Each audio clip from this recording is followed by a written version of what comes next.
కోట్లు ఇతర దేశాలలో పెట్టుబడులు పెట్టినటువంటి దుర్మార్గుల గురించి నేను మర్యాద ఇచ్చి ఎట్లా మాట్లాడాలి? మర్యాద ఇచ్చి మీరు అర్థం చేసుకోవాలి.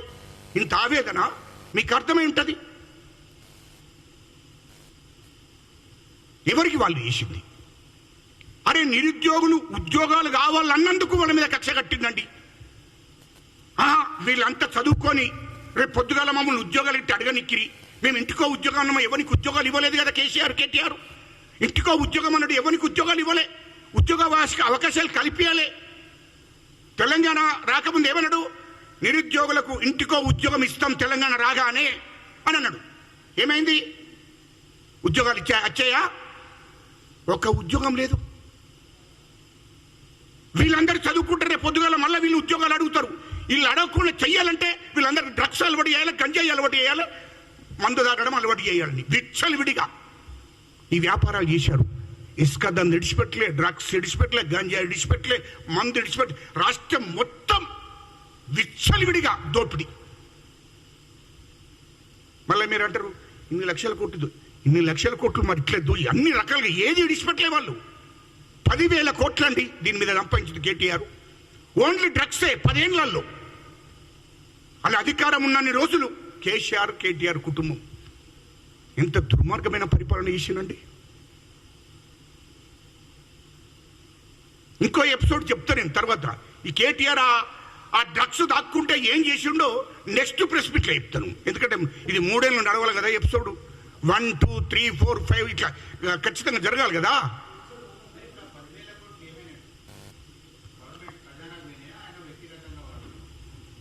మీరు ఏం పేపర్ అండి మీది? మన తెలంగాణ. ఎట్లా ఏంది మళ్ళొకసారి అడుగు.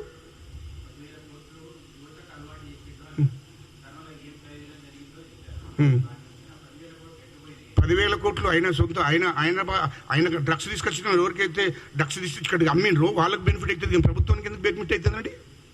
చెప్పండి ఎందుకు బెనిఫిట్ అవుతుంది అంటున్నా. డ్రగ్స్ అనేది ఇది నిషేధం. డ్రగ్స్ అనేది తాగకూడదు. డ్రగ్స్ అనేది మన భారతదేశంలో నిషేధం. అది తెలంగాణ రాష్ట్రంలో నిషేధం. ఉమ్మడి రాష్ట్రంలో ఎప్పుడు కూడా డ్రగ్స్ ఇక్కడ అలవాటు చేయలే. వైఎస్ రాజశేఖర రెడ్డి గారు ముఖ్యమంత్రి ఉన్నాడు, కిరణ్ కుమార్ రెడ్డి గారు ముఖ్యమంత్రి ఉన్నాడు. అప్పుడు డ్రగ్స్ అలవాటు లేదు. ఇక్కడ డ్రగ్స్ అలవాటు అయింది ఎప్పుడో కేసీఆర్ ముఖ్యమంత్రి అయిన తర్వాత, కేటీఆర్ మంత్రి అయిన తర్వాత. దాని సృష్టికర్తనే కేటీఆర్ కదా.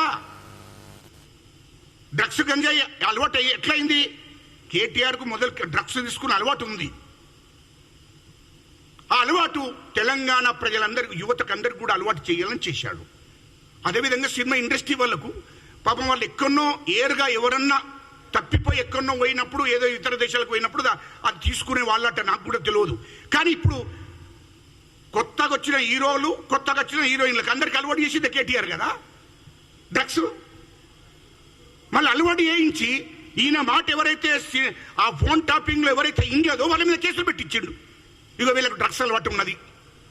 హీరోలు అయితే, డైరెక్టర్లు, హీరోలు అయితే ఎవరైతే మాట్లాడలేదో వాళ్ళ మీద కేసులు పెట్టించిండు. వీళ్ళు నా దగ్గరికి రాలేదు, వీళ్ళు డబ్బులు ఇవ్వలేదని. ఇక హీరోయిన్లు అయితే వీళ్ళు నా మాట ఇంటలేడని వాళ్ళ మీద కేసులు పెట్టించిండ్రు. ఏంటి ఇంత దుర్మార్గమైన పరిపాలన ఎక్కడ నన్ను ఉంటుందా?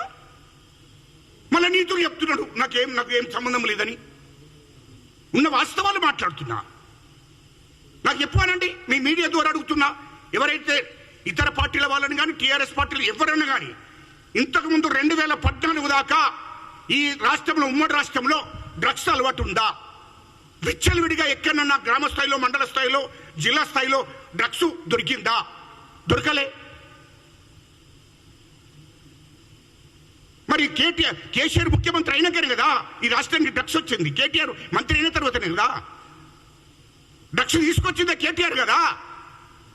కాబట్టి ఇదంతా ఎట్లా విచ్చలవిడిగా తయారు చేసిండు?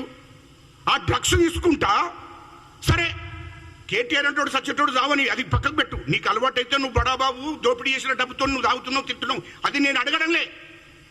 అనవసరంగా పిల్లలను నా సర్వనాశనం చేసినావు కదా.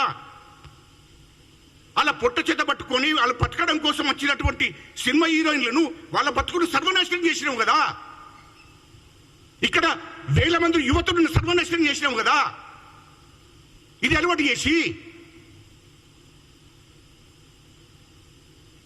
అందుకోసమే దీనికి మొత్తం ప్రధాన కారణం అంతా కేటీఆరే. ఇవాళ ఫోన్ ట్యాపింగ్ జరిగింది. మీరు చూశారా? 10 ఏళ్లలో ఈ ఫోన్ ట్యాపింగ్ జరిగింది. ఇది డ్రగ్స్ అయిపోయింది. ఇంకోటి ఏం చేసిండు? Phone tapping. ఫోన్ ట్యాపింగ్ ఎవరు చేస్తారండి? భార్యాభర్తలు చేస్తారా? జడ్జీలు చేస్తారండి? దుర్మార్గులు. కేసీఆర్ కేటీఆర్ అంతా దుర్మార్గమైన పరిపాలన. వాళ్ళను చార్మినార్ దగ్గర ఉరి తీసిన తప్పు లేదు. వాస్తవాలు చెప్తున్నా. భార్యాభర్తలై ఫోన్ ట్యాపింగ్ చేయడం, ఆడపిల్లలై ఫోన్ ట్యాపింగ్ చేయడం, జడ్జిలై ఫోన్ ట్యాపింగ్ చేయడం. అదేవిధంగా ఈటాల రాజేందర్ అన్న కానుంచెలు మొదలుకుంటే ఇయల్లో బండి సంజయ్ది, ఇయల్లో మా రేవంత్ రెడ్డి గారిది, ఈ రాష్ట్రం మా రేవంత్ రెడ్డి గారు, మా ముఖ్యమంత్రి గారిది, మా మహేష్ గౌడ్ అన్న గారిది, ఇతర పార్టీ నాయకులందరి. మరి ఇక్కడితో ఆగిందా? ఆగలే. ఎవరైతే జిల్లాల వారిగా ఎవరైతే బడా రాజకీయ నాయకులు ఉంటారో, లేకుంటే వ్యాపారులు ఉంటారో, ఇవాళ మొత్తం ఎంక్వైరీ చేస్తే మొత్తం బయటపడుతుంది. విచారణ చేస్తే ఇన్ని వేల మంది దగ్గర ఇన్ని వేల మంది ఫోన్ ట్యాపింగ్లు. వీళ్ళందరూ మావోయిస్టులా, తీవ్రవాదులా?